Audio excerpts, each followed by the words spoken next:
嗨，歡迎返嚟我嘅頻道。最近我讀咗一本書，佢讓我整整一個週末夜都冇辦法入睡。唔係因為內容太過艱辛，而係因為佢徹徹底底顛覆咗我對富有呢個詞嘅理解。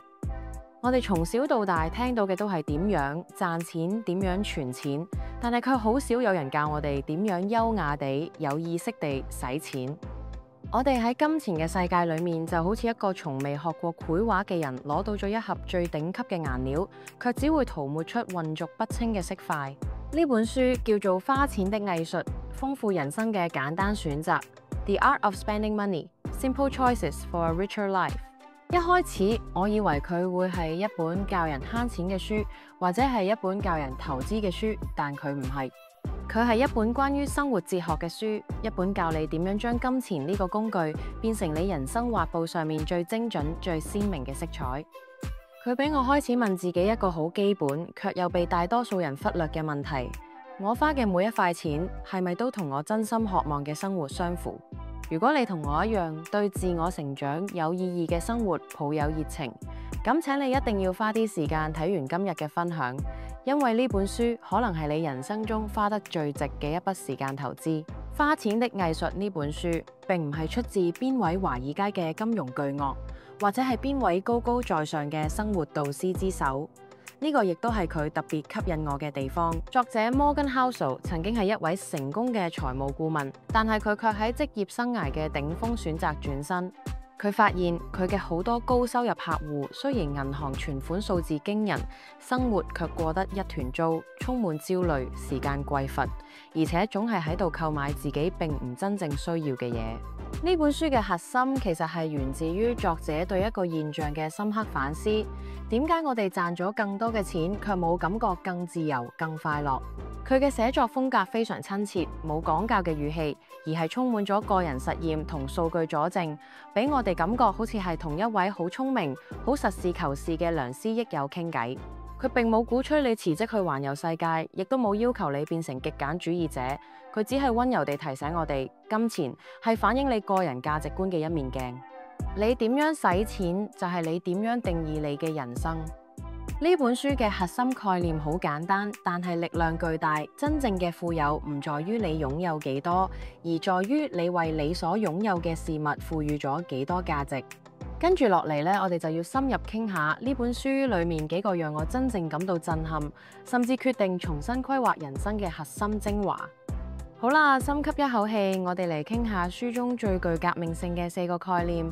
我會將書中嘅智慧同我嘅真實故事結合起嚟，俾大家睇下呢啲理論點樣喺現實生活中發揮作用。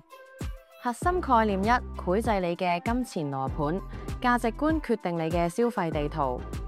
書中提出咗一個非常棒嘅比喻，叫做金錢羅盤 The Money Compass。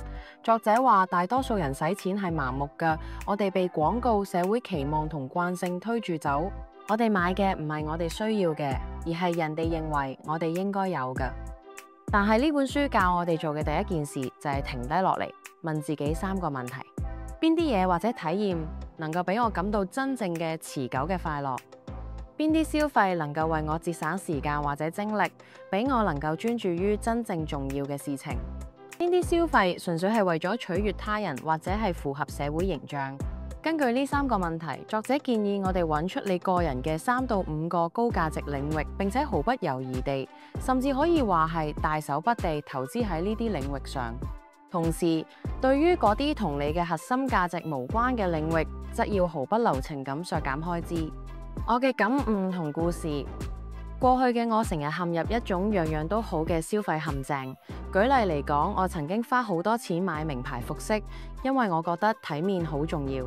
衣櫃裏面堆滿咗只係穿過1、2次嘅衫，佢哋佔據咗空間，亦都佔據咗我嘅心力。每次打開衣櫃，我都會感到一種微妙嘅焦慮感，因為呢一切睇起嚟好豐富，但係冇一件衫能夠俾我感到真正嘅自在。讀完呢個部分後，我意識到我嘅核心價值並唔係體面，而係創造力與心靈成長，以及健康與舒適。於是我做咗一個巨大嘅轉變，我幾乎停止咗購買任何快速時尚嘅衫，亦都停止咗每個月訂閱嗰啲我根本冇時間睇嘅串流服務。我將呢啲慳落嚟嘅錢加倍投入到我嘅高價值領域。創造力，我為自己買咗一台高階降噪耳機同一個頂級嘅人體工學鍵盤。呢啲工具花費不菲，但係佢哋俾我嘅寫作同思考過程效率倍增，且每日都能夠享受到工作嘅樂趣。健康，我購買咗高品質嘅食材，並每星期請一次家政服務。你可能會話請人打掃好奢侈，但係各位，當我將每週花喺打掃上嘅4個鐘頭換成咗用嚟閱讀、思考、冥想或者陪伴屋企人嘅時間時，我買到嘅唔係清潔，而係生命嘅黃金時間。呢種金錢嘅重新配置徹底改變咗我嘅日常體驗。以前我為花錢而內疚，而家我為我嘅每一次消費感到驕傲，因為佢哋都係對我理想生活嘅精準投資。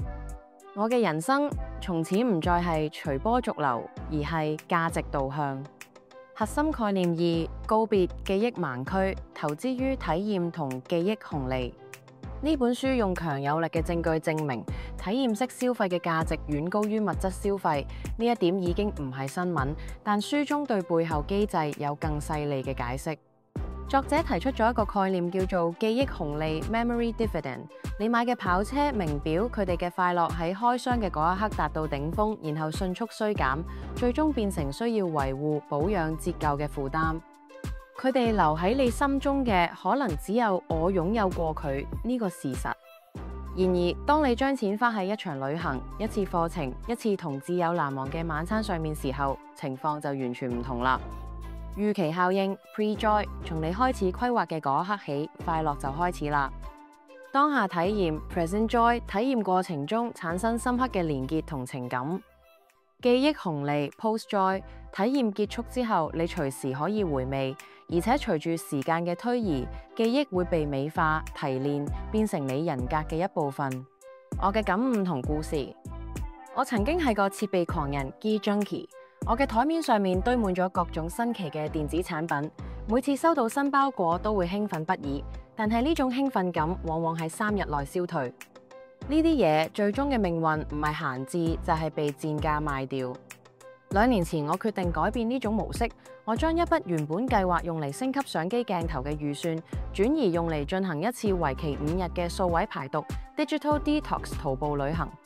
嗰次旅程我冇買任何實體商品，我買嘅只有車票、簡單嘅住宿，仲有沿途同當地人交流嘅機會。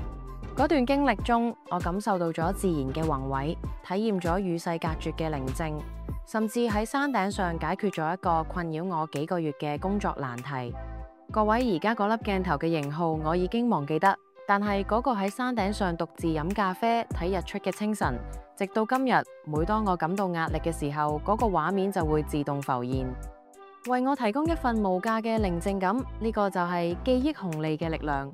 呢筆錢帶嚟嘅資產唔係物質，而係內心嘅平靜與韌性。呢個係任何股票或者房產都無法提供嘅。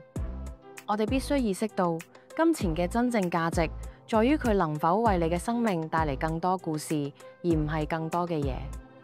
核心概念3：戰略性咁樣擁抱小奢華，最少花費，最大化日常喜悅。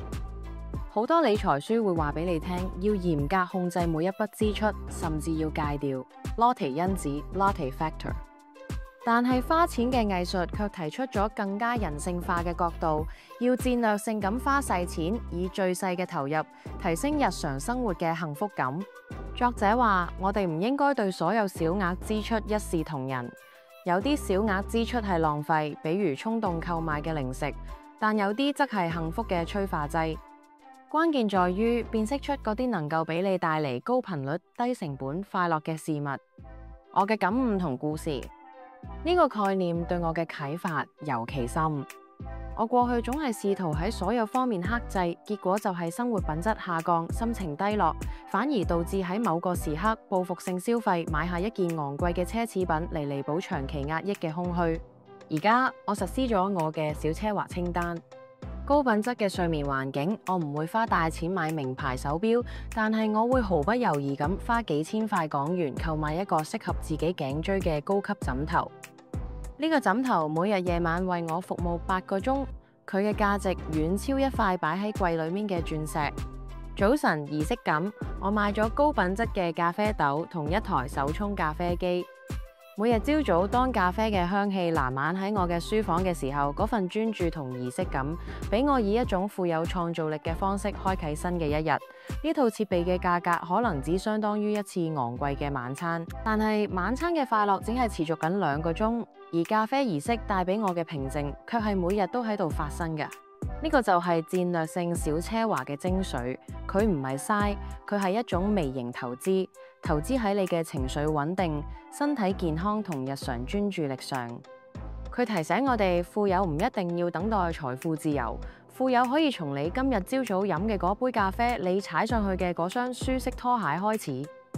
唔好為咗慳嗰啲微不足道嘅幾塊港元，而犧牲你每日都會體驗到嘅微小幸福。真正嘅吝嗇係吝嗇於給予自己日常嘅喜悅。核心概念4：擺脫富有錯覺，停止為社會腳本買單。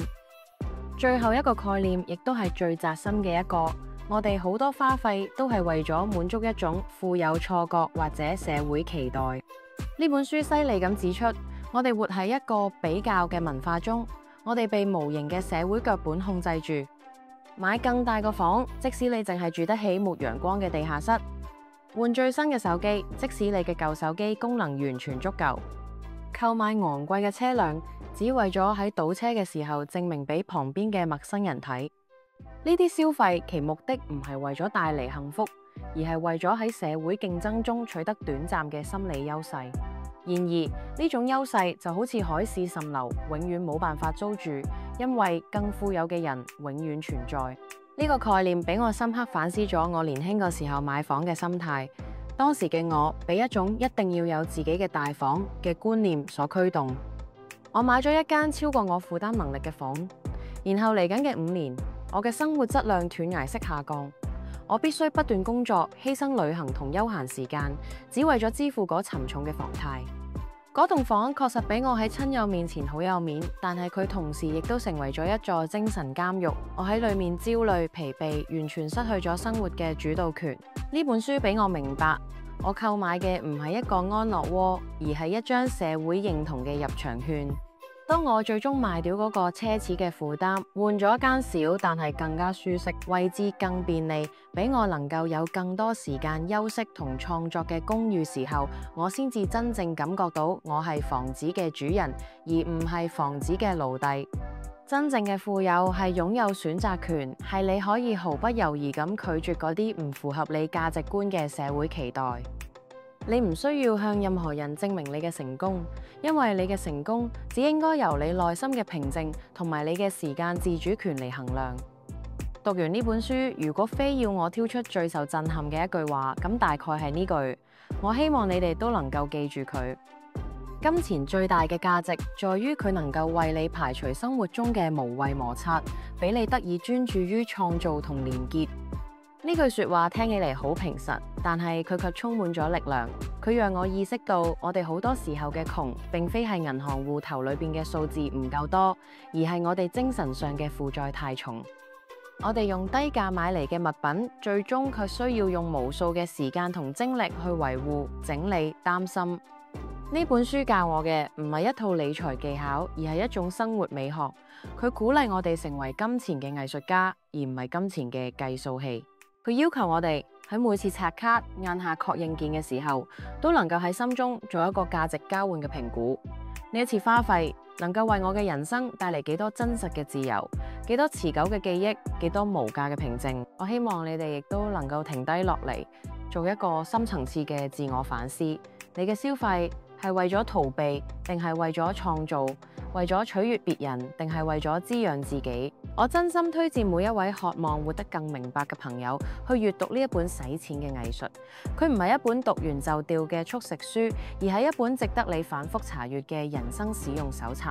但係如果你而家未得閒讀呢，我為你準備咗3個簡單嘅行動建議，你可以從今日開始嘗試。行動建議1：執行價值3選1審計。今日當你準備花一筆超過500港元嘅錢時，請你喺腦中問自己呢3個問題：佢符合我嘅核心價值咩？佢會為我帶嚟長期嘅記憶紅利嗎？佢會替我買返寶貴嘅時間咩？如果3個問題嘅答案都係否定嘅，請你勇敢咁放低佢。行動建議二：揾出一個低效摩擦點並用錢解決。你生活中有冇一件俾你每日都感到煩躁嘅小事？例如每日朝早揾唔到鎖匙，屋企燈光太暗，或者總係為咗洗碗而爭吵。揾出呢個低效摩擦點，然後用錢嚟消滅佢。買一個專門放鎖匙嘅架子，換一盞舒適嘅台燈，或者買一台洗碗機。你會驚訝咁發現，消除一個小小嘅摩擦，能夠俾你嘅幸福感提升幾多個檔次。行動建議三：啟動你嘅小奢華投資。唔好再為咗嗰啲你唔關心嘅項目而犧牲咗啦，挑選一個能夠俾你每日都感到療癒嘅小物品，比如一樽高品質嘅身體乳液、一套柔軟嘅床單或者一束鮮花。將呢筆錢視為對你精神健康嘅定期儲蓄，並享受佢帶嚟嘅微小但持續嘅快樂。各位，真正嘅富有從來都唔係睇你嘅資產淨值，而係睇你嘅生命質量。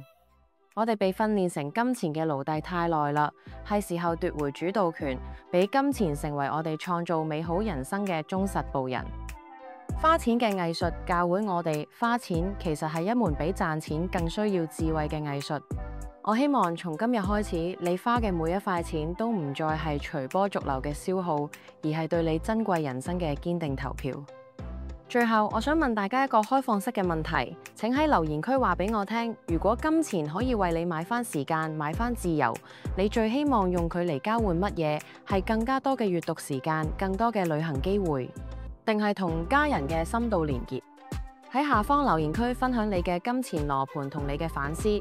如果你鍾意今日嘅分享，請幫我點讚、訂閱，並將呢個影片分享俾你身邊嗰啲好會賺錢但係仲未學生活嘅朋友們。